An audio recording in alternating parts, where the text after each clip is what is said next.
வணக்கம் அன்பான நேயர்களே, ஞானப்பிரகாசம் டாக்கிற்கு மீண்டும் உங்களை வரவேற்பதில் மகிழ்ச்சி. நான் உங்கள் தொகுப்பாளர் ஞானப்பிரகாசம். நான் உங்கள் தொகுப்பாளர் குழலினி. கற்பனை செய்து பாருங்கள், எந்த ஒரு நவீன உபகரணமும் இல்லாத ஒரு காலகட்டம். மின்சாரம் இல்லை, மைக்ரோஸ்கோப் கிடையாது. சொல்லப்போனா துல்லியமான டிஜிட்டல் எடை இயந்திரங்கள் கூட இல்லாத ஒரு நேரம். ஆமா, அப்படிப்பட்ட அடர்ந்த இருளில் ஒரு சிறிய விளக்கின் வெளிச்சத்தில் குளிர்ந்த இரவு காற்றையும் நிலவொளியையும் மட்டுமே பயன்படுத்தி ஒரு திடமான கல்லை வீரியமிக்க திரவமாக, அதாவது ஒரு ஆசிடாக மாற்றிக்கொண்டிருக்கிறார் ஒருவர். கேட்கவே ரொம்ப ஆச்சரியமா இருக்கு. இது கேட்கும்போது ஏதோ ஒரு ஃபேண்டசி நாவலில் வரும் மாயாஜால காட்சி போல உங்களுக்கு தோன்றலாம் இல்லையா? ஆனால் இது மாயாஜாலம் அல்ல. இது பல நூறு ஆண்டுகளுக்கு முன்பு தமிழ்நாட்டில் நடந்த மிக துல்லியமான வேதியியல். கண்டிப்பா இது அக்மார்க் வேதியியல். ஆம், இன்றைக்கு உங்களுக்காக ஒரு ஆழமான அலசலை நாங்கள் தயார் செய்திருக்கிறோம். நம்மிடம் உள்ள ஆதாரம் சித்தர் போகர் எழுதிய போகர் 7000 என்ற நூலிலிருந்து எடுக்கப்பட்ட 2 பாடல்கள். அதாவது பாடல் 77 மற்றும் 78. இது தொட்டிலுப்பு சுண்ணம் எப்படி தயாரிப்பது என்பதை விளக்குகிறது. இதை நாம் ஏதோ ஒரு பழைய பக்தி பாட்டென்றோ இலக்கியம் என்றோ கடந்து போகாமல் வார்த்தை வாரியாக பிரித்து இதில் புதைந்துள்ள சித்தர் வேதியியலை, அதன் அறிவியலை முழுமையாக டீகோட் செய்ய போகிறோம். இந்த தேடலில் உங்களுடன் பயணிக்க நாங்களும் தயாராக இருக்கிறோம். நிச்சயமா. இந்த ஆழமான அலசலை கேட்டுக்கொண்டிருக்கும் நீங்க ஒரு விஷயத்த மனசுல வச்சுக்கணும். போகர் 7000 பாடல்களை நீங்க வெறுமனே செய்யுள்களாகவோ கவிதைகளாகவோ பார்க்கக்கூடாது. அப்போ இது ஒரு சயின்ஸ் மேனுவல் மாதிரி செயல்படுதா? 100% இவை மிக உயர்ந்த, மிகவும் துல்லியமான அறிவியல் சூத்திரங்கள். ஒரு நவீன வேதியியல் ஆய்வகத்தில் ஒரு வேதிப்பொருளை உருவாக்க எப்படி ஒரு வழிகாட்டுதல் கையேடு இருக்குமோ அதுதான் இந்த பாடல்கள். ஓஹோ! எந்த வேதிப்பொருளை எந்த அளவில், எந்த வெப்பநிலையில், எந்த சூழலில் சேர்க்க வேண்டும் என்பதை போகர் மிக நுட்பமாக பதிவு செய்திருக்கிறார். இன்று அந்த பாடல்களின் உள்ளே சென்று அந்த வேதியியல் எப்படி வேலை செய்கிறது என்பதை நாம் அலசப்போகிறோம். சரி, நேராக விஷயத்திற்கு வருவோம். முதல் பகுதி பாடல் 77.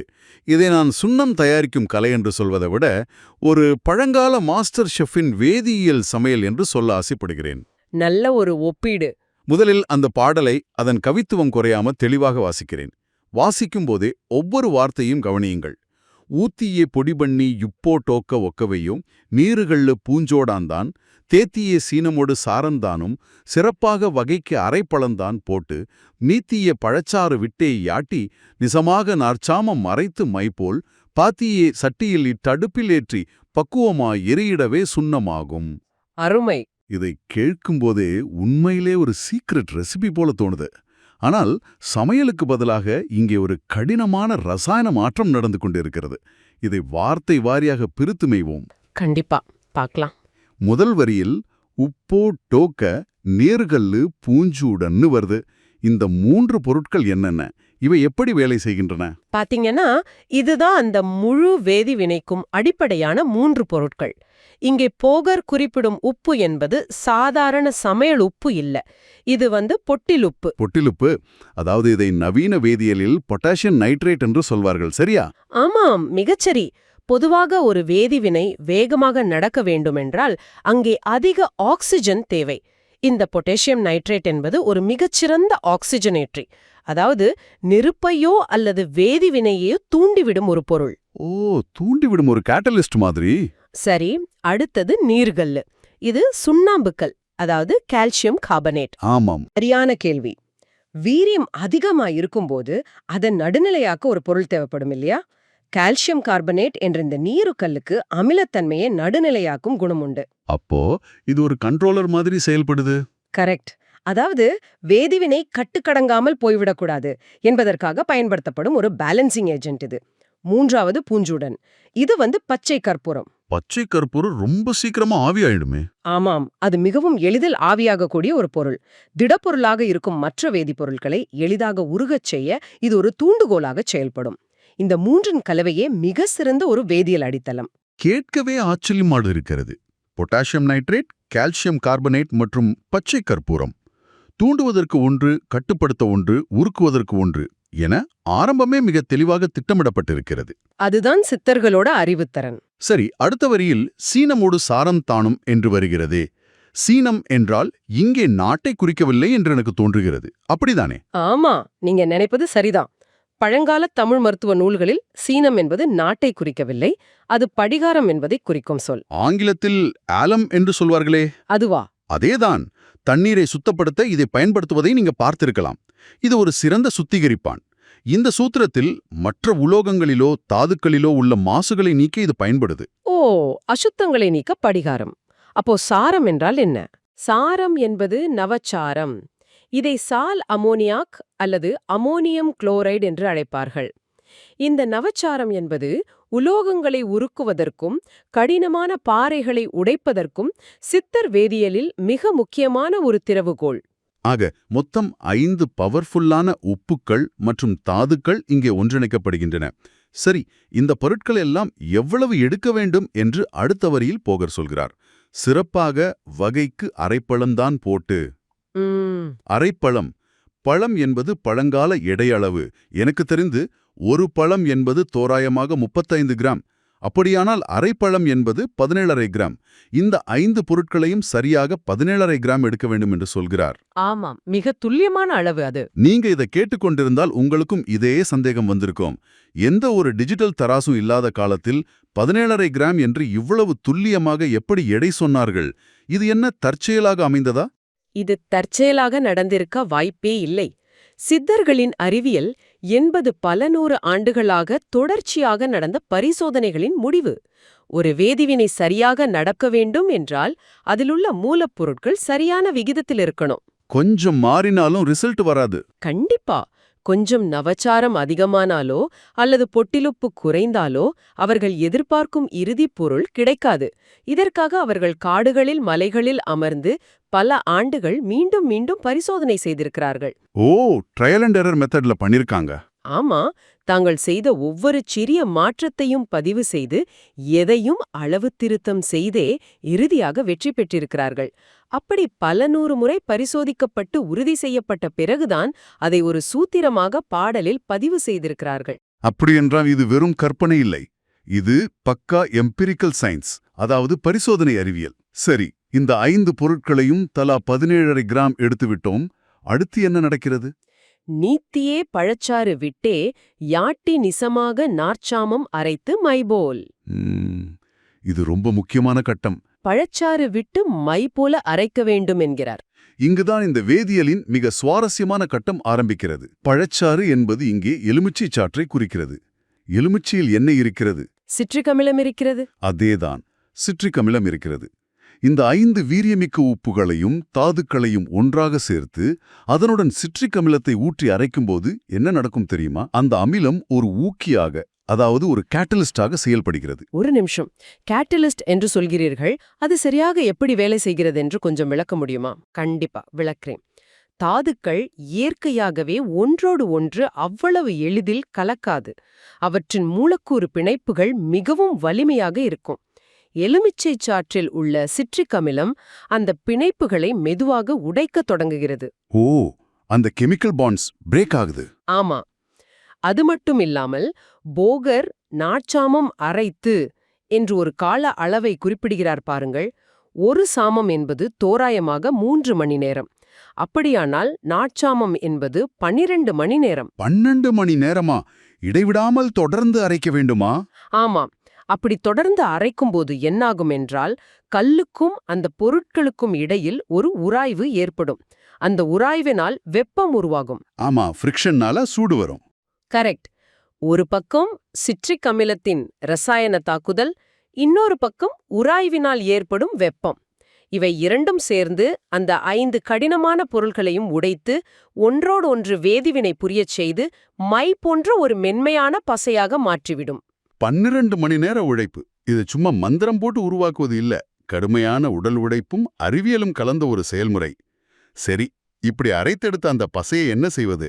கடைசி வரி சொல்கிறது, பாத்தியை சட்டியில் இட்டடுப்பி லேற்றி பக்குவமா எரியிடவே சுண்ணமாகும். மை போல அரைத்த அந்த பசையை ஒரு மண்பானையிலோ அல்லது சட்டியிலோ வைத்து அடுப்பிலிட்டு பக்குவமாக எரிக்க வேண்டும். இங்கே பக்குவமாக என்ற வார்த்தை மிக முக்கியம். அதாவது நெருப்பு அளவா இருக்கணும். ஆமாம். அதிக தீயும் இருக்கக்கூடாது, குறைந்த தீயும் இருக்கக்கூடாது. சரியான வெப்பநிலையில் அதனை சூடுபடுத்த வேண்டும். அப்படி செய்யும்போது அதிலுள்ள ஈரப்பதம் முழுவதும் ஆவியாகிவிடும். எஞ்சியிருக்கும் தாதுக்கள் அந்த வெப்பத்தில் ஒன்றோடு ஒன்று மீண்டும் வேதிவினை புரிந்து இறுதியாக வெண்ணிறமான ஒரு பவுடர் கிடைக்கும். இதுதான் சுண்ணம். இது சாதாரண பவுடர் இல்ல. அதிக வெப்பத்தில் எரிக்கப்பட்டு அதன் உச்சக்கட்ட வீரியத்தை அடைந்த அதிக காரத்தன்மை கொண்ட ஒரு பொருள் இது. ஆக சாதாரண பொட்டிலுப்பு, சுண்ணாம்பு கல், எலுமிச்சச்சாறில் தொடங்கிய பயணம் 17.5 கிராம் துல்லியம், 12 மணி நேரம் அரைப்பு, அதன் பின் நெருப்பில் எரிந்து இப்போது ஒரு பவர்ஃபுல்லான சுண்ணமாக, அதாவது ஒரு வீரியமான ஆல்கலைன் பவுடராக நம் கையில் இருக்கிறது. ஆமாம், முதல் கட்டம் முடிந்தது. இப்போது ஒரு பெரிய கேள்வி வருது. ஒரு நவீன ஆய்வகத்தில் இப்படிப்பட்ட ஒரு திடப்பொருளை திரவமாக மாற்ற வேண்டுமென்றால் ஹைட்ரோகுளோரிக் ஆசிட் அல்லது சல்ஃபியூரிக் ஆசிட் போன்ற ஏதேனும் ஒரு திரவத்தை ஊற்றி கரைத்து விடுவார்கள். கரெக்ட். ஆனால் 1000 வருடங்களுக்கு முன்பு பாட்டில்களில் அடைக்கப்பட்ட ஆசிட் கிடையாது. அப்படியென்றால் இந்த சுண்ணத்தை அவர்கள் எப்படி திரவமாக மாற்றினார்கள்? இந்த லாஜிக்கலான கேள்வியில்தான் போகரின் செயல்முறை ஒரு பிரம்மாண்டமான திருப்பத்தை சந்திக்கிறது.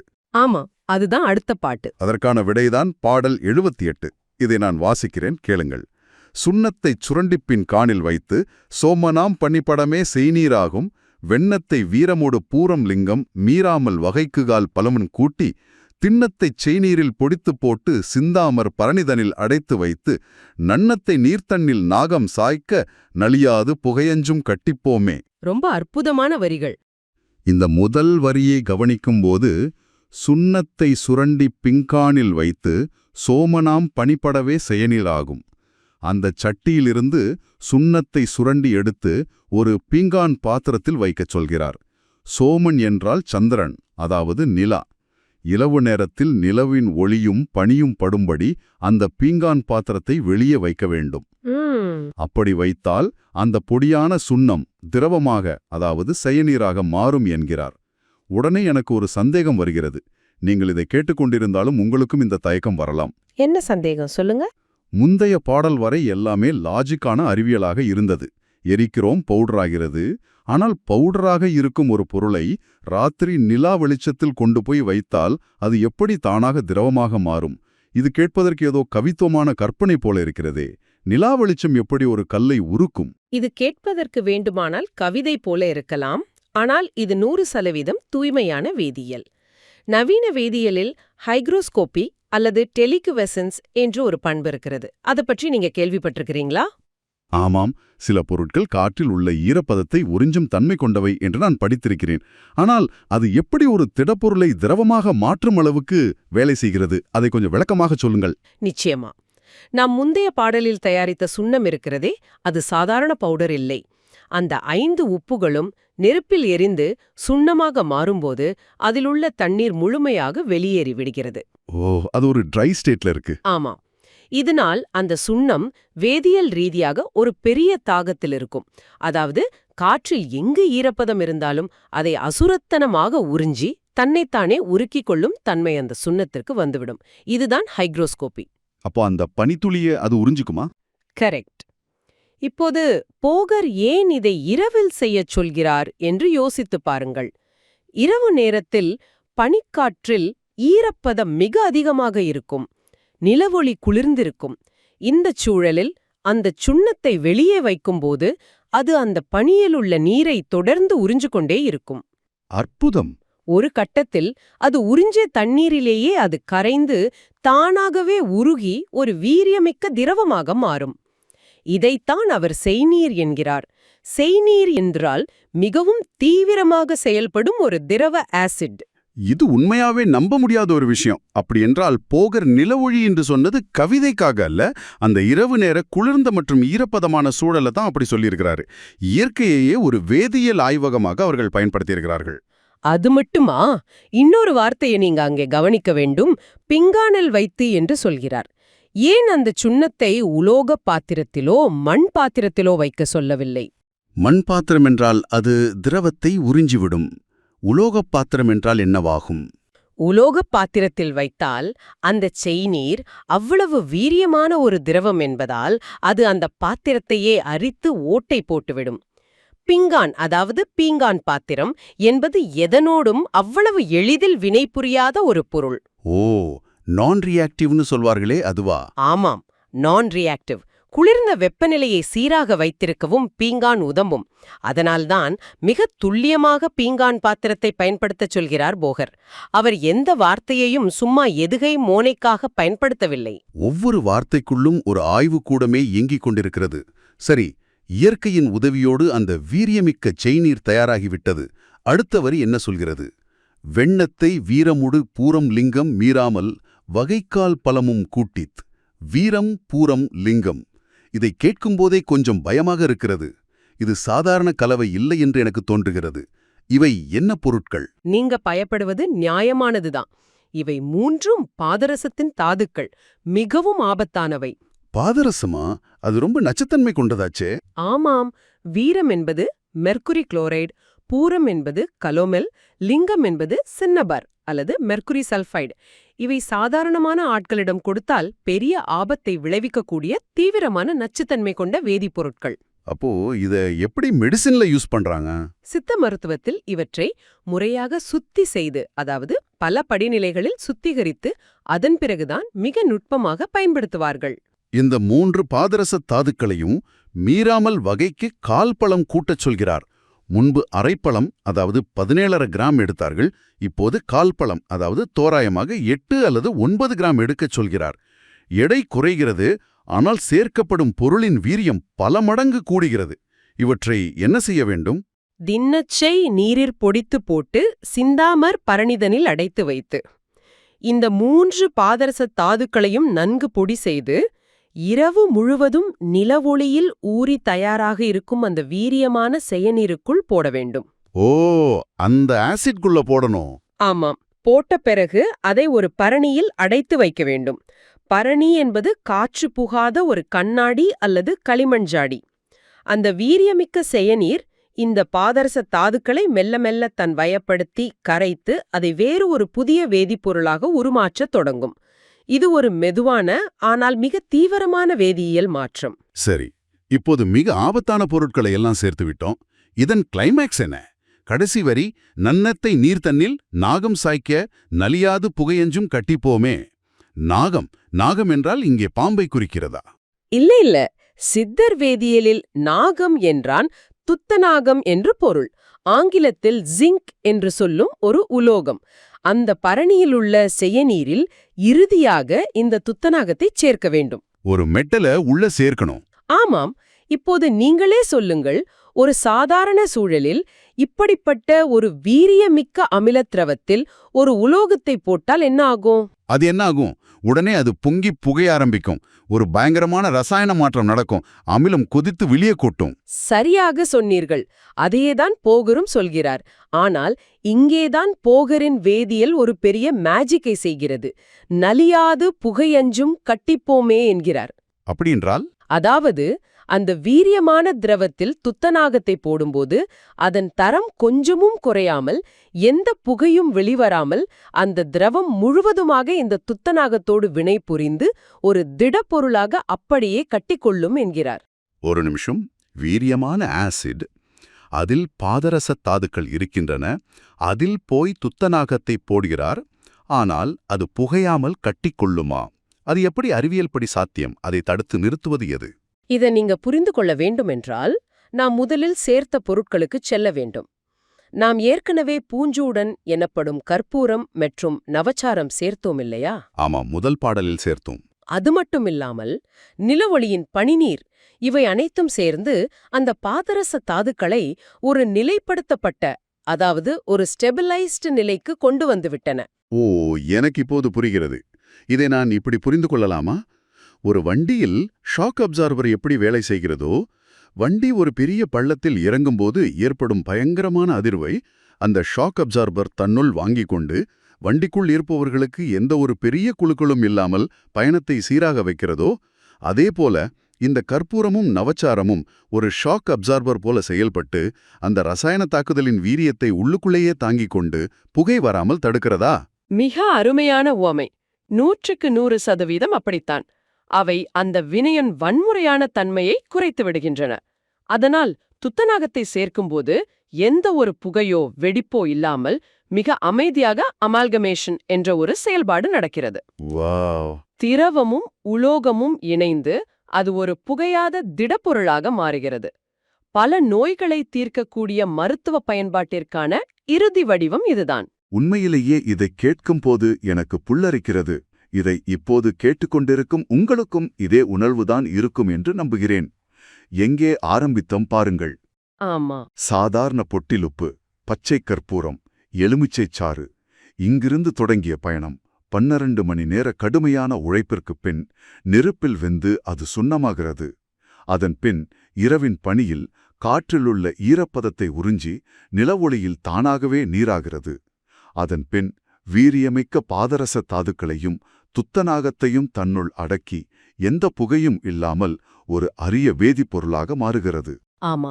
இது பல நூற்றாண்டுகளுக்கு முன்பு எந்த ஒரு நவீன தொழில்நுட்ப வசதியும் இல்லாத காலகட்டத்தில் எழுதப்பட்ட ஒரு வேதியியல் அற்புதம். எந்தளவுக்கு ஆழமான அறிவியலும் இயற்கையை பற்றிய புரிதலும் இருந்தால் இப்படி ஒரு துல்லியமான சூத்திரத்தை அவர்களால் உருவாக்க முடியும் என்பதை நினைத்தால் இன்றும் நவீன அறிவியலாளர்களுக்கு அது ஒரு பெரிய ஆச்சரியம்தான்.